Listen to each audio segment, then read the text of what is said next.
ولا تحاسدوا ولا تباغضوا ولا تدابروا ولا تنافسوا ولا تجسسوا وكونوا عباد الله إخوانا. നിങ്ങൾ പരസ്പരം അസൂയ പാടില്ല, പരസ്പരം വിദ്വേഷം പടർത്താൻ പാടില്ല, പരസ്പരം രഹസ്യമായി ഒരാളുടെ പുറകിൽ രഹസ്യ ക്യാമറയും ഒളി ക്യാമറയുമായി പോവാൻ പാടില്ല. വലാ തജസ്സസു, നിങ്ങൾ ഒളി ക്യാമറകളുമായി ഒരാളുടെ സ്വകാര്യതയിലേക്ക് എത്തി നോക്കാൻ പാടില്ല എന്ന് ലോകത്തോട് പറഞ്ഞ പ്രവാചകൻ നബി മുഹമ്മദ് മുസ്തഫ. വിടവാങ്ങൽ പ്രസംഗത്തിന്റെ ആദ്യ ഭാഗം മാനവികമായ അവകാശങ്ങൾ സംരക്ഷിക്കാനാണ്, മനുഷ്യന്റെ അഭിമാനത്തെ സംരക്ഷിക്കാനാണ്. കാരണം മനുഷ്യന്റെ അഭിമാനത്തെ സംരക്ഷിക്കൽ മനുഷ്യകുലത്തിന്റെ ബാധ്യതയാണ്. വലഖദ് കറംനാ ബനി ആദം, ആദമിന്റെ സന്തതികളെ ഞാൻ ബഹുമാനിച്ചിട്ടുണ്ട്, ആദമിന്റെ സന്തതികളെ ഞാൻ ബഹുമാനിച്ചിട്ടുണ്ട്. അതുകൊണ്ട് മനുഷ്യനെ നിങ്ങൾ ബഹുമാനിക്കണം. ജാതിക്കപ്പുറം, വർഗത്തിനപ്പുറം, വർണ്ണത്തിനപ്പുറം, ഭാഷക്കപ്പുറം, ദേശത്തിനപ്പുറം മനുഷ്യനെ ബഹുമാനിക്കാൻ നിങ്ങൾക്ക് കഴിയണം. അതാണ് നിങ്ങളെ ഞാൻ പഠിപ്പിച്ചത്. നിങ്ങളുടെ മേൽ കുറെ ചങ്ങലകളാൽ നിങ്ങൾ ബന്ധനസ്ഥരായിരുന്നു, അത് ഞാനിപ്പോൾ വലിച്ചെറിഞ്ഞു കഴിഞ്ഞിട്ടുണ്ട് എന്ന് ഹബീബായ റസൂലുള്ളാഹി സ്വല്ലല്ലാഹു അലൈഹി വസല്ലം പറയുന്നുണ്ട്. ആ പ്രവാചകൻ പൊട്ടിച്ചെറിഞ്ഞ ചില ചങ്ങലകളുണ്ട്. അത്രമേൽ ശരീരത്തെയും മനസ്സിനെയും വലിഞ്ഞു മുറുക്കുകയും ഗാഢമായി നമ്മളെ പുണരുകയും ഒരിക്കലും അത് പൊട്ടിച്ചു മാറ്റാൻ കഴിയില്ല എന്ന് തീരുമാനിച്ചതിനെ നമുക്ക് പൊട്ടിച്ചെറിയാൻ കഴിയേണ്ടതുണ്ട്. അതാണ് പ്രവാചകൻ സ്വല്ലല്ലാഹു അലൈഹി വസല്ലമയുടെ വിടവാങ്ങൽ പ്രഭാഷണത്തിന്റെ ആദ്യ ഭാഗം. മനുഷ്യനെ ബഹുമാനിക്കാൻ പഠിക്കൂ. ജാതിക്കപ്പുറം, വർണ്ണത്തിനപ്പുറം, വർഗത്തിനപ്പുറം, അതിനായിരുന്നുവല്ലോ നമ്മുടെ പോരാട്ടം. ആരോടാണ് ഇത് പറയുന്നത്? ബിലാലിന്റെ നേതാവാണ് പറയുന്നത്, സുഹൈബിന്റെ നേതാവാണ് പറയുന്നത്, അമ്മാറിന്റെ നേതാവാണ് പറയുന്നത്. ജാതിക്കപ്പുറം, മതത്തിനപ്പുറം, ദേശത്തിനപ്പുറം മനുഷ്യന് നിങ്ങൾ ബഹുമാനം കൊടുക്കണം. മഹാനായ സയ്യിദുനാ ബിലാൽ റളിയല്ലാഹു തആല അൻഹു ഈ മാനവ ലോകത്തെ മുഴുവനും പൊട്ടിക്കരയുന്ന ഒരു അനുഭവം പറയുന്നുണ്ട്. പ്രവാചകൻ സല്ലല്ലാഹു അലൈഹി വസല്ലമയുടെ ജീവിതത്തിന്റെ ഏറ്റവും വലിയ പരിച്ഛേദം പ്രവാചകൻ സല്ലല്ലാഹു അലൈഹി വസല്ലമയുടെ അനുയായികളാണല്ലോ. അത് അവിടെ നിന്നാണല്ലോ പഠിച്ചത്. അവരാണല്ലോ ഏറ്റവും പ്രധാനപ്പെട്ട ഒരു വലിയ അനുഭാവം നമ്മളോട് പറയുന്നത്. മഹാനായ സയ്യിദുനാ ഉമർ റളിയല്ലാഹു അൻഹു, കാട്ടാള പ്രകൃതമുള്ള ആസുര സ്വഭാവമുള്ള ഉമർ മുസ്ലിമായി റസൂലുള്ളാഹി സ്വല്ലല്ലാഹു അലൈഹി വസല്ലമയുടെ അടുത്ത് നിന്ന് അവിടുത്തെ ജീവിതത്തെ പഠിച്ചു. പിന്നീട് ഉമർ റളിയല്ലാഹു തആല ഖലീഫയായി. ആ ഖലീഫയായ സമയത്ത് ഒരു കേസിന്റെ വിചാരണയ്ക്ക് വേണ്ടി ഒരു പെൺകുട്ടിയോട് ഹാജരാവാൻ പറഞ്ഞു. പട്ടാളക്കാര് പോയി ആ പെൺകുട്ടിയോട് പറഞ്ഞു, ഒരു കേസിന്റെ വിചാരണയ്ക്ക് സാക്ഷിയായി നാളെ ഉമറിന്റെ മുമ്പിൽ ഹാജരാകണമെന്ന് നിനക്ക് ഉത്തരവുണ്ട്. അത് കേട്ട താമസം നിരാലംബയായ പാവപ്പെട്ട ആ പെണ്ണ് ഉമറിന്റെ മുമ്പിൽ, ആരാ ഉമർ?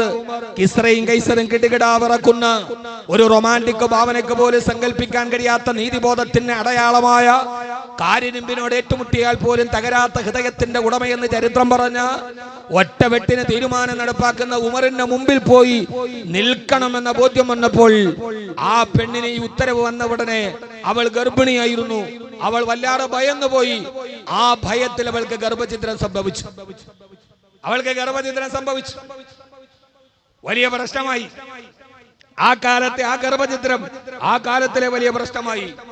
അവസാനം ഉമർ റളിയല്ലാഹു തആല അൻഹുവിനോട് പറഞ്ഞു, ഉമറേ, നിങ്ങളുടെ ഉത്തരവ് കയ്യിൽ കൊടുത്തപ്പോൾ ആ ഗർഭിണിക്ക് ഗർഭഛിദ്രം സംഭവിച്ചു, എന്താ ചെയ്യുക?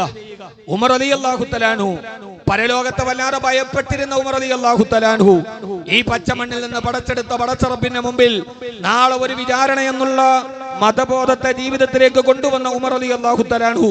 അതാണല്ലോ ഏറ്റവും പ്രധാനപ്പെട്ടത്. ഇവിടുത്തെ കോടതികളും ഇവിടുത്തെ വിധിവിലക്കുകളും അല്ലല്ലോ, അതിനപ്പുറം ഒരു കോടതിയുണ്ട്. ഉമർ റളിയല്ലാഹു തആല അൻഹു സദസ്സിൽ നിൽക്കുന്ന മുഴുവൻ സഹാബത്തിനോട് ചോദിച്ചു, ഞാൻ ഇതിന് ഉത്തരക്കാരനാണോ? ഈ ഗർഭചിത്തത്തിന്റെ ഉത്തരവാദി ഞാനാണോ അല്ലയോ? കണ്ണു തുറന്ന് കേൾക്കുക, സമകാലീന സമസ്യകളോട് ചേർത്ത് വെക്കുക. എന്നിട്ട് പ്രവാചകനോട് ചോദിക്കുന്നുണ്ട്, ഈ ഗർഭചിത്രത്തിന്റെ ഉത്തരവാദി ആരാണ്? എല്ലാവരും പറഞ്ഞു, ഉമറേ, നിങ്ങൾ അദ്ദേഹത്തെ അവരോടൊന്നും പറഞ്ഞില്ലല്ലോ. നിങ്ങളുടെ ഭരണ സംവിധാനത്തിൽ ഒരു കേസ് വന്നപ്പോൾ സ്വാഭാവികമായി നീതി നടപ്പാക്കാൻ ഒരു സാക്ഷിയെ വിളിപ്പിക്കുന്നത് നിങ്ങളുടെ ബാധ്യതയാണ്. അത് പ്രകാരം നിങ്ങൾ ആ സാക്ഷിയെ വിളിച്ചു. അത് കേട്ടിട്ട് പേടിച്ചവര് ഗർഭചിത്രം ആയിപ്പോയാൽ നിങ്ങൾ അതിന് ഉത്തരവാദിയല്ല. എല്ലാവരും പണ്ഡിത ശ്രേഷ്ഠന്മാരൊക്കെ ആ അഭിപ്രായം പറഞ്ഞു. മഹാനായ സയ്യിദുനാ ഉമർ മഹാസയ്യിദുന ഉമർ റളിയല്ലാഹു തആല അൻഹുവിന് സമാധാനം വന്നില്ല. അവിടെയാണ് പ്രശ്നം. ആളുകളൊക്കെ പറഞ്ഞു കുഴപ്പമില്ല, എന്നാ പിന്നെ ആയിക്കോട്ടെ എന്നല്ല, ഞാനതിൽ നിന്ന് ഉത്തരവാദിത്വം ഒഴിഞ്ഞു എന്നല്ല. ഉമർ റളിയല്ലാഹു തആല സമാധാനം വന്നില്ല. ഈ നീതിയുടെ നിർവാഹകന്റെ മുമ്പിൽ വലിയൊരു പ്രഹേളിക പോലെ ഉയർച്ചു നിന്നു. അതുകൊണ്ടാണ് ഇന്ത്യ പാക് വിഭജന കാലഘട്ടത്തിൽ ഇന്ത്യ രാജ്യത്തിന്റെ പൗരന്മാർ ജാതിയുടെ പേരിൽ വെട്ടിമരിച്ച് ശിരസറ്റ കബന്ധങ്ങൾ ഡൽഹിയിലെയും ബോംബെയിലെയും തെരുവോരങ്ങളിൽ ഒരുമിച്ച് കൂടിയപ്പോ നവകാലിയുടെ അഭയാർത്ഥി ക്യാമ്പിൽ ചെന്നിട്ട് ഇന്ത്യ രാജ്യത്തിലൊരു സമാധാനം ഉണ്ടാകണമെങ്കിൽ ഇവിടെ അറേബ്യ ഭരിച്ച ഉമർ വരണമെന്ന് ചരിത്രത്തിലെ അർദ്ധനഗ്നനായ ഫക്കീർ മോഹൻദാസ് കരംചന്ദ് ഗാന്ധി പറഞ്ഞത് ഈ ഉമറിനെ കുറിച്ചാണ്. ഉമറിന് സമാധാനമില്ല. ആരൊക്കെയോ ഒരു പ്രസംഗം കേട്ട് യൂട്യൂബിൽ ഫേസ്ബുക്കിലാന്ന് തോന്നുന്നു, മുസ്ലിമീങ്ങൾ ഇവിടെ ഭൂരിപക്ഷമായി വന്നാൽ അവർ ഭരിച്ചാൽ വലിയ പ്രശ്നമാണ്. അതിന് മറുപടി ഞാൻ പിന്നീട് പറയാം. ഭരിച്ചത് കൊണ്ട് ഒരു വർഷം ഇവിടെ മുസ്ലിമീങ്ങൾ അധികാരത്തിൽ വരും. വർഗീയമായ വിഭജനം നടത്തി മനുഷ്യന്റെ ഹൃദയത്തിന്റെ ഉള്ളിൽ വേലിക്കെട്ട് നടത്തുന്ന ഒരു സമൂഹത്തിന്റെ മുമ്പിൽ നമുക്കത് പിന്നീട് പറയാം. ഫലസ്തീൻ മാത്രമല്ല, വാവരി സാബി പോലും തീവ്രവാദിയായ ഒരു കാലത്താണ് ഞാൻ നിങ്ങളെ അഭിസംബോധന ചെയ്യുന്നത് എന്നതാണ് പുതിയ കാലത്തിന്റെ വലിയ സവിശേഷത. ഫലസ്തീനികളായിരുന്നു ഇതുവരെ. ഇപ്പോൾ എരുമേലിയുടെ ശബരിമലയിലെ വാവരി സ്വാമി പോലും തീവ്രവാദം എന്ന മനോഹരമായ പട്ടം ചാർത്തപ്പെട്ട ആളായി മാറിയ പുതിയ കാലത്താണ്. ഇനി ആരൊക്കെ ആ ലിസ്റ്റിലേക്ക് വരുമെന്നറിയില്ല, ആരെയൊക്കെ ആ പട്ടം ചാർത്തുമെന്നറിയില്ല. അങ്ങനെ കേൾക്കാൻ ഇമ്പകരമുള്ള ഒരു പട്ടമായി ആർക്ക് ചാർത്തിക്കൊടുക്കാൻ പറ്റുന്ന സവിശേഷ പദമായി ആ വാദം അങ്ങനെ മാറുകയാണ്. എന്റെ പ്രിയപ്പെട്ടവരോട് ഉമർ അലിന് സമാധാനം വന്നില്ല. ഉമർ റളിയല്ലാഹു തആല ഇങ്ങനെ നോക്കുമ്പോ അലി റളിയല്ലാഹു തആല മാത്രം നിശബ്ദനായി നിൽക്കുന്നു. അദ്ദേഹം ഒരഭിപ്രായവും പറഞ്ഞില്ല. ബാക്കി ഭൂരിപക്ഷമെല്ലാം അനുകൂലമാണ്. അലിയോട് ചോദിച്ചു, അലിയെ നിങ്ങൾ എന്താണ് നിശബ്ദനായിരിക്കുന്നത്? എല്ലാവരും തീരുമാനം പറഞ്ഞല്ലോ നിങ്ങൾ നിരപരാധിയാണെന്ന്. അല്ല അലിയെ, എനിക്കുറപ്പുണ്ട് ഇരിക്കുന്ന സദസ്സിൽ ഏറ്റവും വലിയ പണ്ഡിത പരിജ്ഞാനത്തിൽ പ്രാവീണ്യമുള്ളത് നിങ്ങൾക്കാണ്. അനമദീനത്തുൽ ഇൽമി വഅലിയുൻ ബാബുഹാ, ഞാൻ ഇൽമിന്റെ നഗരമാണെങ്കിൽ നിങ്ങളതിന്റെ കവാടമാണെന്ന് പ്രവാചകൻ പറഞ്ഞ നിങ്ങളെ കുറിച്ചാണ്. അതുകൊണ്ട് നിങ്ങൾ അഭിപ്രായം പറയാതെ എനിക്ക് സമാധാനമാവില്ലെന്ന് പറയുമ്പോ അലി റളിയല്ലാഹു അൻഹു പറയുന്നുണ്ട്, ഉമറേ നിങ്ങളുടെ പേര് കേട്ടപ്പോഴാണ്, നിങ്ങൾ ആ കുറിപ്പ് കൊടുത്തപ്പോഴല്ല അവൾക്ക് പേടിയുണ്ടായത്. ആ കുറിപ്പല്ല, താളിയോലയിലോ ഈത്തപ്പന മരത്തിന്റെ ഓലയിലോ ഒട്ടകത്തിന്റെ തോലിലോ ചേർത്ത് വെച്ച ആ തോൽക്കഷണം കണ്ടപ്പോഴല്ല അവൾ പേടിച്ചത് ഉമർ എന്ന് നിങ്ങളുടെ പേര് കേട്ടപ്പെടാൻ. ആ ഒരാളുടെ പേര് കേട്ടുമ്പോൾ അവർ ഭയപ്പെട്ട് ഗർഭചിത്രം നടക്കണമെങ്കിൽ അത് നിങ്ങളുടെ സ്വഭാവത്തിന്റെ വൈകല്യമാണ്. അത് നിങ്ങളുടെ കാർക്കശ്യം എന്ന് പറയുന്ന സ്വഭാവത്തിന്റെ വൈകല്യമാണ്. അതുകൊണ്ട് അതിന് പൂർണ്ണമായ ഉത്തരവാദി നിനക്കാണ് ഉമറേ എന്ന് ഉമർ റളിയല്ലാഹു തആല അൻഹുവിനോട് അലി റളിയല്ലാഹു അൻഹു പറയുമ്പോ അലി റളിയല്ലാഹു അൻഹുവിനെ കയ്യിൽ പിടിച്ച് കൊച്ചു കുഞ്ഞിനെ പോലെ ഏങ്ങി പൊട്ടിക്കരയുന്നുണ്ട് മഹാനായ സയ്യിദുനാ ഉമർ റളിയല്ലാഹു തആല അൻഹു. പ്രവാചക സാന്നിധ്യത്തിൽ നിന്ന് പഠിച്ച ഈ നന്മകളുടെ പരിച്ഛേദങ്ങളെ ലോകാവസാനം വരെയല്ല ഇപ്പോഴും അതിന് കാരണക്കാരനായിട്ടുണ്ടെങ്കിൽ കാരണത്തിൽ നിന്ന് ഒഴിവാകാൻ കഴിയില്ലെന്ന്. ആർക്കൊഴിവാക്കാൻ കഴിയില്ലെന്ന് വിശുദ്ധമായ ഖുർആൻ പറഞ്ഞത് സ്ത്രീയെ ബഹുമാനിക്കണം, ആദരിക്കണം. സ്ത്രീയെ ബഹുമാനിക്കണം, ആദരിക്കണം. മാലറബ റസൂലുള്ളാഹി സ്വല്ലല്ലാഹു അലൈഹി വസല്ലം ജാരിയതൻ വലംറഅതൻ. എൻ്റെ ഹബീബായ നബി തങ്ങൾ ജീവിതത്തിൽ ഒരിക്കലും ഒരു സ്ത്രീയെ ഒരു വിരൽ കൊണ്ട് പോലും വേദനിക്കുന്ന രീതിയിൽ അടിച്ചിട്ടില്ല. ഹബീബായ നബി തങ്ങൾ സ്ത്രീയെ ബഹുമാനിച്ചതാണ്. മക്കയിൽ പീഡനങ്ങൾ പൂർത്തിയാകുന്ന നേരത്ത് ഹബ്ബാബ് റളിയല്ലാഹു അൻഹു പറഞ്ഞു ചോദിക്കുന്നുണ്ട്, നബിയെ എന്നാണ് പീഡനങ്ങൾ അവസാനിക്കുക? നമുക്ക് അധികാരം കിട്ടുമ്പോഴൊന്നല്ല, നമ്മൾ ഭൂരിപക്ഷമാകുമ്പോഴൊന്നല്ല. ഉമറേ മുതൽ ഹളറമൗത്ത് വരെ ഒരു സ്ത്രീ രാജ്യത്ത് ഒറ്റയ്ക്ക് സഞ്ചരിക്കാൻ കഴിയുന്ന വിധം ഈ നാട് നന്നാകുന്നു, അന്ന് പീഡനങ്ങൾ അവസാനിക്കും. ഒരു നാഗരികതമാകണമെങ്കിൽ സ്ത്രീ ആദരിക്കപ്പെടണം. ഒരു സിവിലൈസേഷൻ ആകണമെങ്കിൽ അവിടെ സ്ത്രീ ആദരിക്കപ്പെടണം. എത്ര നാരീസ്തു പൂജ്യന്തേ രമന്തേ തത്ര ദേവത. എവിടെ സ്ത്രീ ആദരിക്കപ്പെടുന്നു അവിടെ ദേവന്മാര് ഉപസാദിക്കുമെന്നാണ്. എവിടെയാണിത് പറയുന്നത്?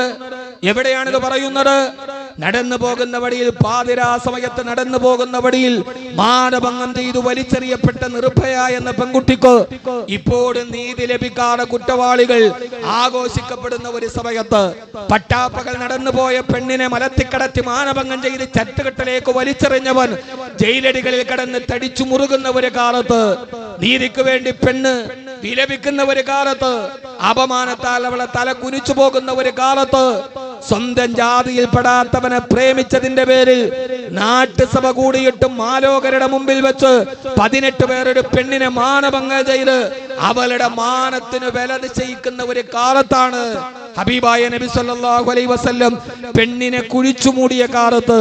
യുദ്ധം കഴിഞ്ഞ് തിരിച്ചു വരുമ്പോൾ തന്റെ വീട്ടിൽ ചെല്ലുമ്പോൾ തന്റെ ഭാര്യ വേറൊരുത്തന്റെ കൂടെ ശയിക്കുന്നത് കണ്ടാൽ അടുത്തവന്റെ വീട്ടിലെ പെണ്ണിന്റെ അടുത്ത് പോയി ആവശ്യം തീർത്തിരുന്ന ധാർമ്മികത തൊട്ടു തീണ്ടാത്തൊരു സമൂഹത്തോട് ഒരു സിവിലൈസേഷൻ ആകണമെങ്കിൽ അവിടെ സ്ത്രീ ആദരിക്കപ്പെടണം എന്ന് ലോകത്തൊരു പ്രവാചകന് പറയാൻ കഴിയണമെങ്കിൽ ആ പ്രവാചകൻ ഈ കാലത്തിനല്ലാതെ വേറെ ഏത് കാലത്തിനാണ് വഴികാട്ടിയാവുന്നത്? സ്ത്രീ ആദരിക്കപ്പെടണം. പക്ഷേ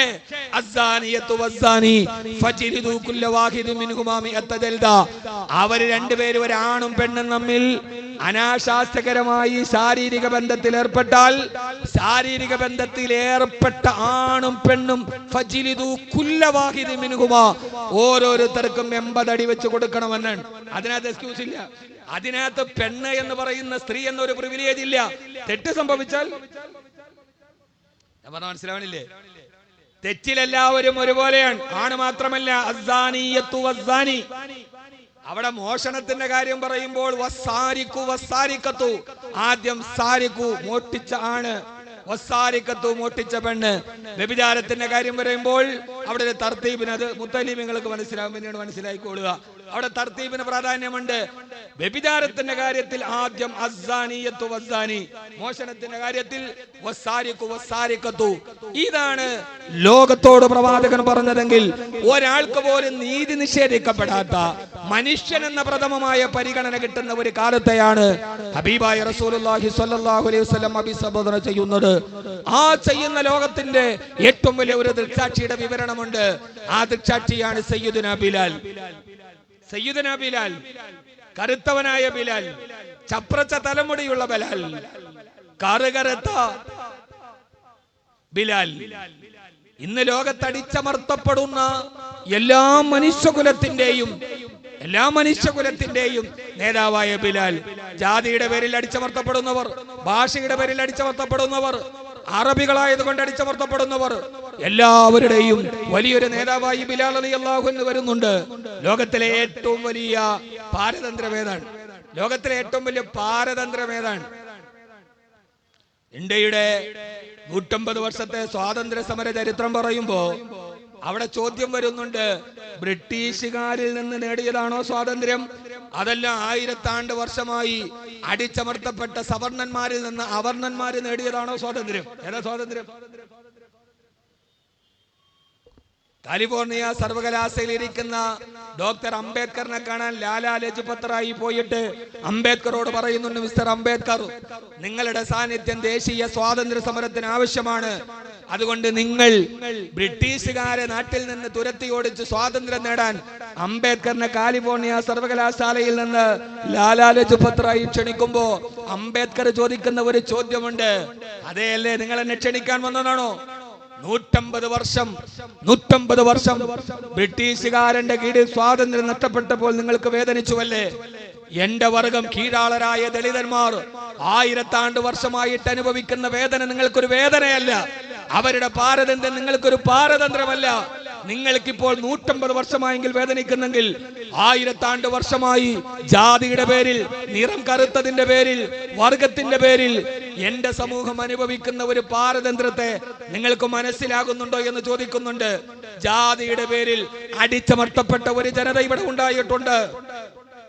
ഈ തിരുവനന്തപുരത്ത് നടന്ന എത്ര പണിമുടക്ക് തിരുവനന്തപുരത്ത് നടന്നിട്ടുണ്ട്? എത്ര പണിമുടക്ക് CITU-ന്റെ, STU-ന്റെ, INTUC-യുടെ ധാരാളം പണിമുടക്ക് നടന്നിട്ടുണ്ട്. കേരളത്തിൽ നടന്ന ആദ്യത്തെ പണിമുടക്കിന്റെ ചരിത്രം നിങ്ങൾക്കറിയോ? അയ്യങ്കാളി നടത്തിയ ആദ്യത്തെ പണിമുടക്ക് സമരം വെളിപ്പാടകലെ വെങ്ങാനൂരാണ് തുടങ്ങിയത്. എന്തിനായിരുന്നു പണിമുടക്കെന്നറിയോ? കൂലി കൂട്ടാനല്ല, അവധി കുറയ്ക്കാനല്ല, ശമ്പള വേതനത്തിനല്ല. ഒരു ദളിത് പെൺകുട്ടിക്ക് സ്കൂളിൽ പോയി വിദ്യ പഠിക്കാനുള്ള അവകാശത്തിന് വേണ്ടിയാണ് കേരളത്തിലെ ആദ്യത്തെ പണിമുടക്ക് വെങ്ങാനൂർ തുടങ്ങിയത് എന്ന് ചരിത്ര സത്യത്തെ മുമ്പിൽ നിർത്തിയിട്ടാണ് ഞാൻ ഈ സംസാരിക്കുന്നത്. ആ കാലം അത്രമേൽ ഭീകരമായിരുന്നു. അന്നാണ് കുമാരനാശാൻ കവിത എഴുതിയത്. കരയുന്നതെന്തിന് ഭാരതതരെ, ഭാരതന്ത്യം നിനക്ക് വിധികൽപ്പിതമല്ലേ തായെ. എന്തിനാണ് ഭാരതമേ ഇങ്ങനെ കിടന്ന് കരയുന്നത്? ഈ പാരതന്ത്ര്യം നിനക്ക് വിധികൽപ്പിതമാണ്. സ്വാതന്ത്ര്യ സമരത്തിന്റെ ചരിത്രത്തെ എടുത്തിട്ട് കുമാരനാശാൻ എന്ന് എഴുതുകയാണ്, കരയുന്നതെന്തിന് ഭാരതതരെ, ഭാരതന്ത്യം വിധികൽപ്പിതമല്ലോ തായെ.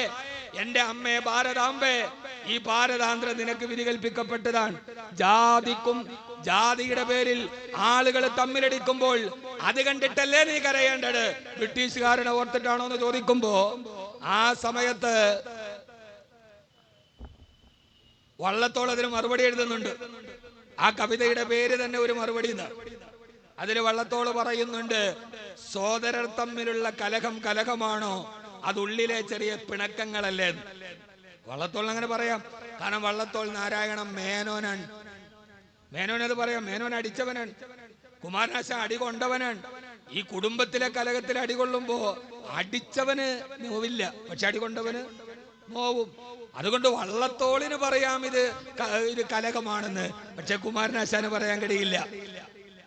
ആ കാലഘട്ടത്തിൽ അത്രമേൽ ജാതിയുടെ മേൽക്കോയ്മ, ഉപ്പെന്ന് പറയാൻ കഴിയാത്തവർ, അടുത്തുള്ള കിണറ്റിൽ നിന്ന് വെള്ളം കോരാൻ അവകാശം നിഷേധിക്കപ്പെട്ടവർ, പതുകലിൽ എഴുന്നേറ്റ് നടക്കാൻ പറ്റാത്തവർ. ഈ കേരളത്തിന്റെ ചരിത്രത്തിൽ ഒരു പാരമ്പര്യമുണ്ട്. പകൽ റോഡിലൂടെ നടന്നു പോയാൽ സൂര്യന്റെ ചൂടേറ്റിട്ട് സൂര്യപ്രകാശത്തിൽ തണൽ വരുന്നത് കൊണ്ട് ആ തണൽ ഒരു മേൽജാതിക്കാരന്റെ ശരീരത്തിൽ വന്നാൽ അതവന് വലിയ പ്രശ്നമാകുന്നത് കൊണ്ട് പകൽ വെളിച്ചത്തിൽ വെളിയിലിറങ്ങാൻ കഴിയാതെ പൊന്തക്കാടുകളിൽ ഒളിച്ചിരുന്ന ഈ കേരളത്തിലെ ഒരു സമൂഹത്തിന്റെ പ്രതിനിധിയുണ്ട്. കല്ലറ സുകുമാരനുണ്ട്. സ്വന്തം അമ്മ മരിച്ചുപോയപ്പോൾ മരിച്ചുപോയ അമ്മയുടെ മൃതദേഹം കുഴിച്ചിടാൻ അരത്തുണ്ട് ഭൂമിയില്ലാതെ താൻ വർഷങ്ങളായി ജോലി ചെയ്യുന്ന യജമാനന്റെ മുമ്പിൽ പോയി അമ്മയുടെ മൃതദേഹം കയ്യിൽ പിടിച്ചിട്ട് അമ്മയുടെ ശരീരം കുഴിച്ചിടാൻ 6 അടി മണ്ണ് വേണമെന്ന് പറഞ്ഞപ്പോ കൊടുത്തില്ലെന്ന് മാത്രമല്ല, കൂട്ടിൽ കിടക്കുന്ന നായ അഴിച്ചുവിട്ട് തന്റെ അമ്മയുടെ തണുത്തുറഞ്ഞ മൃതശരീരം കടിച്ചു നീറാൻ വേട്ടനായ്ക്കൾ പാഞ്ഞു വരുമ്പോ ആ സമയത്ത് അമ്മയുടെ ശരീരവും കയ്യിൽ പിടിച്ചോടി ഓടി സ്വന്തം അമ്മയുടെ മൃതശരീരം കുരിച്ചിടാൻ അരസെന്റ് ഭൂമിയില്ലാതെ വേമ്പനാട്ട് കായലിലേക്ക് കല്ല് കെട്ടി വലിച്ചെറിഞ്ഞിട്ട് എന്റെ അമ്മയ്ക്കൊരു ഒരു പിടി മണ്ണ് വേണം, എനിക്കിന്നൊരു പിടി മണ്ണ് വേണം, എന്റെ അമ്മയ്ക്കൊരു പട്ടട തീർക്കുവാനെന്ന് മണ്ണ് എന്ന കവിത എഴുതിയ കല്ലറ സുകുമാരൻ ജീവിച്ചിരുന്നത് അത്ര അകലെയൊന്നുമല്ല. ആ കാലത്താണ് ബിലാല് തന്റെ കഥ പറയുന്നത്. ഞാനൊരു പ്രവാചകനെ കണ്ടു, മക്കാ ഖുറൈശികളെ സിരകളെ ലഹരി ഭരിക്കുന്ന രാത്രിയിൽ പാതിരാ സമയത്ത് അവരവിടെ ഇരുന്ന് ലലനാമണികളായ പെൺകുട്ടികളുടെ കൂടെ ആടിയും പാടിയും രസിച്ചും അവര് കഴിയുമ്പോ അവരുടെ ഒട്ടകത്തിന്റെ ചുട്ടെടുത്ത ഇറച്ചി കൊണ്ടുപോയി വിളമ്പി കൊടുക്കാൻ എന്നെ ഏൽപ്പിക്കും, മദ്യം വിളമ്പാൻ എന്നെ ഏൽപ്പിക്കും. ഞാൻ കറുത്തവനാണ്, ആഫ്രിക്കക്കാരനാണ്, ഹബിഷിയാണ്, മേൽവിലാസമില്ലാത്തവനാണ്, അടിമയാണ്, ആരോരുമില്ലാത്തവനാണ്, എനിക്ക് വേണ്ടി കരയാൻ ഒരു തുള്ളി കണ്ണുനീർ എനിക്ക് പുറത്തില്ലാത്തവനാണ്. ഞാൻ അവർക്ക് കൊണ്ടുപോയി വിളമ്പി കൊടുക്കുമ്പോ ക്രൂരമായ വിനോദം പോലെ ചാട്ടവാറ് കൊണ്ടവരെന്റെ നഗ്ന ശരീരത്തിൽ ആഞ്ഞടിക്കും. ഞാൻ എന്ന് പുളയുമ്പോൾ ആ പുളച്ചിലിന്റെ ശബ്ദം കേട്ടവർ ആർത്തു വിളിക്കും. അങ്ങനെ പാതിരാവരെ നീണ്ടുന്ന സിരകളെ ലഹരി ഭരിക്കുന്ന രാത്രിയിലെ ഉന്മാദ നൃത്തം കഴിഞ്ഞ് അവരെല്ലാവരും തളർന്നു കടന്ന് പെണ്ണിനെയും കെട്ടിപ്പിടിച്ചുറങ്ങുമ്പോ ഞാൻ മെല്ലെ എഴുന്നേക്കും. വിശന്നിട്ട് എനിക്ക് കണ്ണ് കാണില്ല, ഒരൽപ്പം ഭക്ഷണം കഴിക്കാമെന്ന് കരുതി അവർ കടിച്ചു തുപ്പിയ അവശിഷ്ടം അന്വേഷിച്ച് ഞാൻ അവരുടെ കുതിരലായത്തിന്റെ പുറകിലൂടെ പോകുമ്പോൾ ഞാൻ എങ്ങാനും കഴിച്ചാലോ, ഞങ്ങൾ കഴിച്ചത് അടിമ കഴിച്ചാലോ എന്ന് വിചാരിച്ച് അവരാ ഒട്ടകത്തിന്റെ ഇറച്ചിയുടെ അവശിഷ്ടത്തിലേക്ക് ഒട്ടകത്തിന്റെ ചാണകം വാരിയിട്ടിട്ടാണ് അവർ കിടന്നുറങ്ങിയത്. എന്നാലും അവൻ കഴിക്കരുത്. പ്രിയപ്പെട്ട സഹോദരങ്ങളെ, ബിലാൽ റളിയല്ലാഹു അൻഹു പറയുന്നുണ്ട്, എഴുന്നേറ്റ് നിൽക്കാൻ കഴിയാതെ എത്ര രാത്രി ഞാൻ ആ ഒട്ടകത്തിന്റെ ചാണകം വലിച്ചു നിന്ന് എന്റെ വിശപ്പടക്കിയിട്ടുണ്ട് നിങ്ങൾക്കറിയോ? ഒട്ടകത്തിന്റെ ചാണകമായിരുന്നു എന്റെ ഭക്ഷണം.